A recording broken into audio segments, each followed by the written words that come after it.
नमस्कार मित्रांनो, स्वागत आहे तुमचं सगळ्यांचं आपल्या लाडक्या युट्यूब चॅनलमध्ये. तर व्हिडिओवरती नसाल तर व्हिडिओ लाईक करायला विसरू नका आणि चॅनलला सबस्क्राईब करून सोबतचं बेल नोटिफिकेशन ऑन करायला विसरू नका आणि हा व्हिडिओ शेवटपर्यंत नक्की बघा. लक्ष्मीने वाजवली चक्क आपल्या विश्वाच्या कानाखाली, तर दुसरीकडे मात्र जानूने वाजवली जयंतच्या कानाखाली. नक्की काय घडतं त्याला संपूर्ण अपडेट जाणून घेऊया.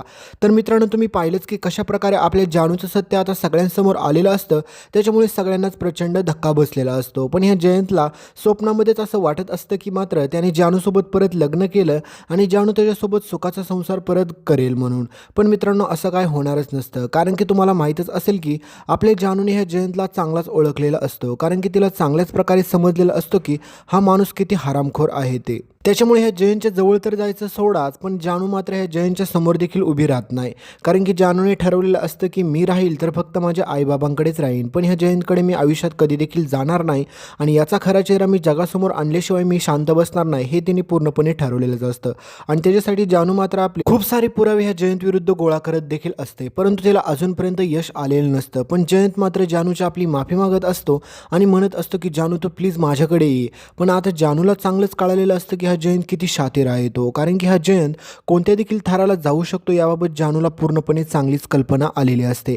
त्याच्यामुळे ती ठरवते की काही जरी झालं ना तरी मात्र मी ह्या जयंतला तर सोडणारच नाही आहे. कारण की त्याने आत्तापर्यंत ज्या ज्या चुका केल्यात ना ह्या सगळ्याची त्याला शिक्षा भेटलीच पाहिजे. तर दुसरीकडे मात्र जयंत ठरवतो की हे सगळं त्या विश्वामुळे झालं ना, नाही त्या विश्वाला मी मारला ना तर मी देखील नावाचा जयंत कानितकर नाही आहे. कारण की जयंतला आता पूर्ण वेड लागतं, तुम्ही पुढे बघसाल. कारण की हा जयंत पूर्ण वेड्यासारखा वागतो. कारण की त्याला पाहिजे असती जानू आणि ह्या विश्वामुळेच सगळं काय झालं असं त्याला वाटायला लागतं.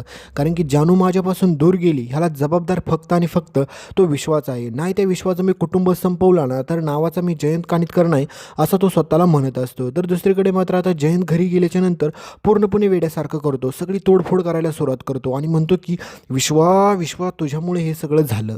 तर आता जयंत ठरवतं की ह्या विश्वाला मी असा तसा सोडणार नाही. कारण की जेवढा त्रास मला झाला आहे ना त्याच्यापेक्षा 10 पटीने जास्त त्रास त्या विश्वाला देखील झाला पाहिजे. त्याच्यासाठी जयंत म्हणतो की आता मी अशी काय चालतो ना की ह्या विश्वाने याचा स्वप्नात देखील विचार केला नसेल.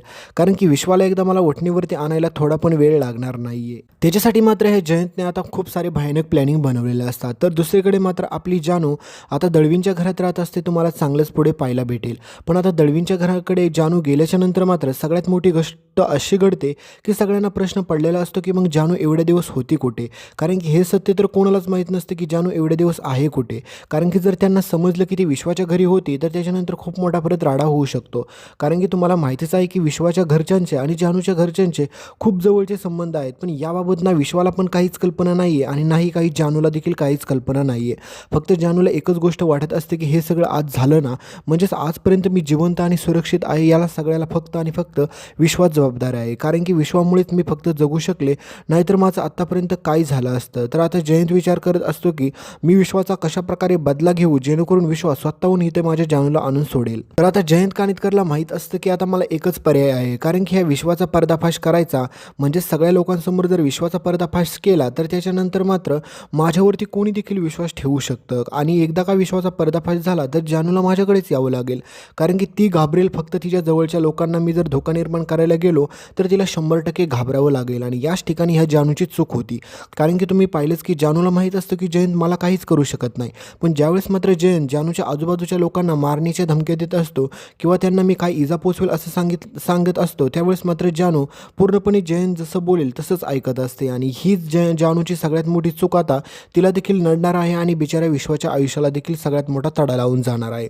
तर आता सिद्धू आणि भावनाच्या घरामध्ये जो काही राडा आणि जो काही कुटाणा झाला होता त्याच्यानंतर आजी तर प्रचंड भडकलेलीच असते. कारण की आजी म्हणते की ह्या दळवीच्या लोकांनी आमच्या आयुष्यात काय फक्त विघ्न आणि विघ्नच आणायचं ठरवलं का. कधीच्या काळातून आमच्या घरामध्ये काहीतरी चांगलं होणार होतं, यामध्ये देखील यांनी सगळ्यात मोठं विघ्न आणलं. तर दुसरीकडे मात्र आता निलांबरी पूर्णपणे ह्याच टेन्शनमध्ये असते की आता भावनाचा बदला मी घेऊ कसा. कारण की तुम्ही पाहिलंच की पूजेला तर आता तिला बसता आलेलं नसतं आणि तिने पाठवलेल्या गुंडांमुळे आता किती मोठा कुटाणा झाला होता. पण बिचारा सिद्धू आपला सुखरूपरित्या त्या ठिकाणी पोचलेला असतो आणि त्याच्यामुळे सगळं काय पार देखील चांगल्या प्रकारे पडलेलं असतं. तर आता रेणुकाला एकच प्रश्न पडलेला असतो. रेणुका म्हणत असते की सिद्धू आणि भावना स्वतःच्या बाळाचा कधी विचार करतील का नाही, का किती दिवस ते आनंदीकडे सारखं सारखं जाणार. तर सिद्धू आणि भावनाला आधीच सगळ्यात मोठा धक्का बसलेला असतो आणि त्यामध्ये मात्र आनंदीची परत तब्येत खराब होते आणि त्याच्यामुळे आता भावनाला परत आनंदीकडे जावं लागतं. आणि हे सारखंच आनंदीकडे जाणं हे सिद्धूला आवडत नसतं, कारण की आनंदीकडे जाणं सिद्धूला आवडत असतं, परंतु मात्र त्या श्रीकांत इनामदारकडे भावना जाते हे मात्र सिद्धूला अजिबात देखील आवडत नसतं. कारण की सिद्धूचं एकच म्हणणं असतं की आपण आनंदीला आपल्या घरी आणून ठेवूया, परंतु मात्र भावना त्याच्या घरी गेली नाही पाहिजे. कारण की तुम्हाला माहितीच आहे की हा श्रीकांत इनामदार आपल्या सिद्धूसोबत कसा वागतोय. कारण की आपल्या सिद्धूने भावनावरती डोळे झाकून विश्वास ठेवलेला आहे आणि त्याला देखील वाटत असतं की आनंदी जरी माझ्या आयुष्यात 1-1.5 वर्ष झालं ना आली ना, तरी देखील मी तिला माझ्या मुलीप्रमाणे सांभाळतो, कारण की मी तिचा बाप असल्यासारखाच मी तिच्यावरती हक्क गाजवतोय. पण दुसरीकडे मात्र श्रीकांतला ते आवडत नसतं, कारण की श्रीकांत म्हणत असतो की तो सिद्धूचा काय संबंध आहे माझ्या मुलीवरती बाप असल्यासारखा हक्क गाजवण्याचा, त्याला कोणी अधिकार दिला हा सगळं करण्याचा. तर त्याच्यामुळे आता श्रीकांत ठरवतो की सिद्धूपासून माझ्या मुलीला जेवढं लांब ठेवता येईल तेवढं मी लांबच ठेवेल, फक्त तिचा संबंध राहील भावनासोबत. तर मात्र आता आपली रेणुका चक्क भावनाला जाऊन बोलते आणि म्हणते की भावना आता हे किती दिवस असंच चालणार. त्यावेळेस मात्र आता रेणुकाला भावना म्हणते की काय झालं काकू, नेमकं काय झालं, काय चूक झाली का माझी. त्यावेळेस मात्र रेणुका म्हणते की चूक काहीच नाही झाली भावना तुझी, पण आनंदी आपल्या घरामध्ये येते, तू तिच्यासोबत असते, हे सगळं ठीक आहे, पण तुम्ही आता आपल्या गाडेपाटलाच्या वंशजाचा विचार केलाच पाहिजे. कारण की तुम्हाला देखील माहीतच आहे की तुमच्यावरती सगळ्यात मोठी जबाबदारी आहे. कारण की एवढं मोठं आपलं वैभव आहे, ह्या घरामध्ये जर लहान बाळच नसेल तर याचा काय उपयोग आहे. आणि हे सगळं ऐकल्याच्या नंतर भावना म्हणते की हे बघा काकू, आम्ही दोघांनी तर आधीच सांगितलं आहे, कारण की आनंदीला आम्ही आमच्या मुलाप्रमाणे सांभाळतोय, त्याच्यामुळे काय आम्ही बाळाचा सध्या तरी विचार करत नाही आहे. पण रेणुकाला मात्र हे अजिबात देखील आवडत नसतं. रेणुका म्हणत असते की हे बघ भावना, हे सगळं मला मान्य आहे, मी आनंदीला इथे आणण्यासाठी किंवा न आणण्यासाठी मी त्याबाबत काहीच तुला बोलणार नाही, तो आनंदीला खुशाल इथे घेऊन येत जा. पण तुला देखील आता माहीतच आहे की सत्य स्वीकारावंच लागेल, कारण की आता तिचा बाप देखील माघारी आलेला आहे आणि तो तिची काळजी घेऊ शकतो. त्याच्यामुळे तुम्ही प्लीज आता एकदा तरी आपल्या घरामध्ये काय हवं आहे काय नको आहे त्याच्याकडे पण लक्ष द्या. आणि तुम्ही पाहिलंच असेल मित्रांनो की आजी ज्या प्रकारे भावनाला आणि सोबतच त्या श्रीकांत इनामदारला ओरडत असते, म्हणत असते की तुझ्या मुलीला ह्या घरामध्ये आणू नको, त्या ठिकाणी जर एक पॉईंटने विचार केला तर आजीचं म्हणणं पूर्णपणे बरोबरच आहे. कारण की आजीला देखील वाटत असतं की ह्या घरामध्ये पाळणा लवकरात लवकर हालावा, कशी बी असू दे आजी, पण या गोष्टीबाबत तिचा विचार एकदम परफेक्ट आहे. कारण की सिद्धू आणि भावनाचा आनंदीवरती कोणताही प्रकारचा कसलाही अधिकार नाही आहे, त्याच्यामुळे त्यांनी पूर्णपणे तिला श्रीकांतकडे सोपवलं पाहिजे आणि आता त्या दोघांनी देखील त्यांच्या स्वतःच्या बाळाचा विचार केला पाहिजे. तर तुम्ही दुसरीकडे बघसाल की आता ज्यावेळेस मात्र आपली जानू ह्या लक्ष्मीला जीव ओरडून सांगत असते आणि सांगत हीच गोष्ट असते की म्हणत असते की ते जयंतवरती विश्वास ठेवू नका. दुसरीकडे मात्र विश्वाच्या आईला एवढा मोठा धक्का बसलेला असतो की तिला वाटतच होतं की हा जयंत कानिटकर जेवढा वाटतोय तेवढा साधासुद्धा नाही आहे. कारण की तुम्ही पुढे पाहाल की हा जयंतच्या का आता विश्वाला परत त्याच्या घरी जाऊन मारहाण करण्याचा प्रयत्न करतो. त्यावेळेस मात्र आता विश्वाची आई प्रचंड घाबरलेली असते, पण विश्वा एकच गोष्ट म्हणत असतो, मी तुला आधीच बोललो होतं जयंत, जानू तुझ्याकडे आयुष्यात याच्यानंतर कधी देखील येणार नाही. आणि तुम्हाला माहितीच आहे की हा जयंत पूर्णपणे किती वेडा झालेला आहे, त्याच्यामुळे तो जानूला मिळवण्यासाठी काही देखील करू शकतो आणि कोणत्या देखील थराला जाऊ शकतो हे तुम्हाला चांगलंच माहीत आहे. पण आता हे सगळं त्या विश्वाला कोण सांगणार, कारण की विश्वाला वाटत असतं की आपण फक्त मैत्रिणी व्हायची, पण त्याच्यानंतर होणारे परिणाम त्याला काय काय भोगावे लागणार आहेत ना, की यांनी त्याचा स्वप्नात देखील विचार केला नसेल. कारण की आता जयंत ठरवतो की जर विश्वा असं माझं ऐकत नसेल आणि जानू जर माझ्याकडे येत नसेल तर माझ्याकडे एक पर्याय आहे. कारण की सगळ्यांना असं सत्य सांगून टाकतो की हा मॅड आहे आणि याचं आणि जानूचं कॉलेजमध्ये असताना प्रेम होतं. आणि जसं की हे विश्वाच्या घरी कळेल आणि जानूच्या घरच्यांना देखील कळेल, मग त्याच्यानंतर मात्र विश्वावरती कोणच विश्वास ठेवणार नाही.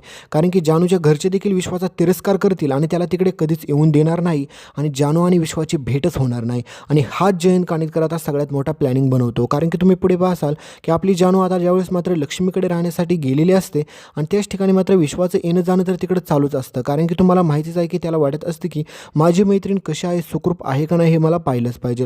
आणि दुसरीकडे मात्र जयंत त्या ठिकाणी आला तरी जानूने त्याच्यासोबतचा पूर्ण संबंध संपवलेला असतो. तर आता त्या ठिकाणी लक्ष्मीला कोणता देखील ठोस पुरावा नसतो किंवा तिने अजूनपर्यंत जानूवरती विश्वासच ठेवलेला नसतो की हे सगळं जयंतने केलं आणि जयंतने खूप सारी पापं देखील केलेली आहेत. कारण की तुम्हाला माहीतच आहे की जयंतला देखील माहीत असतं की जानू सगळ्यांना सत्य सांगणार, त्याच्यामुळे जयंतने त्या घरामध्ये कधीच जाण्याचा विचार केलेला नसतो. पण जयंत ठरवतं की विश्वाचं देखील जाणं तिकडचं बंद करतो आणि त्याचा आणि जानूच्या कुटुंबाचा पूर्णपणे संबंध संपवतो. आणि पुढे जयंत तसंच करतो. आता जयंत लक्ष्मीलाच आणि सगळ्यांना सांगतो की हा जो मॅड आहे ना, ज्याच्यावरती विश्वावरती तुम्ही विश्वास ठेवताना, याचा आणि जानूचं कॉलेजमध्ये असताना एकमेकांवरती प्रेम होतं, तरी देखील मी जानूसोबत लग्न केलं. आणि याच्यानंतर तुम्ही विचार केला असेल जानू एवढे दिवस गायब कुठं होती, तर ह्या विश्वाने डांबून ठेवलेलं होतं. मित्रांनो, जसं की ही बातमी आता लक्ष्मीला कळते तर लक्ष्मी तर प्रचंड चिडते, कारण की लक्ष्मीला वाटत असतं की आत्तापर्यंत ह्या विश्वाने माझ्या जानूला मदत केली, म्हणजे जानूसाठी विचारपूस आमच्याकडे करत होता, सारखा येत होता, नको ते हवा आम्हाला विचारत होता, हे फक्त आणि फक्त त्याच्या प्रेमापोटी करत होता, त्याच्या मैत्रीपोटी हे करत नव्हता. तर हे सगळं बोलल्याच्या नंतर तुम्ही पाहिलेच की आपल्या विश्वाने हे सगळं एक चांगली जबाबदारी म्हणून हे सगळं करत होता, परंतु ह्या सगळ्यांनी त्याचा अर्थ पूर्णपणे चुकीचा घेतला आहे जयंतचा ऐकून. आणि दुसरीकडे तुम्हाला माहितीच आहे ह्या जयंतकडे व्हिडिओ देखील आहे, कारण की विश्वाने तो व्हिडिओ काढून ह्या जयंतला पाठवलेला असतो की तो जानूला मारून टाकेल म्हणून, आणि विश्वाचा तोच व्हिडिओ जयंतकडे असतो आणि जयंत सगळ्यांना दाखवतो की कशाप्रकारे याने जानूला डांबून ठेवलं होतं.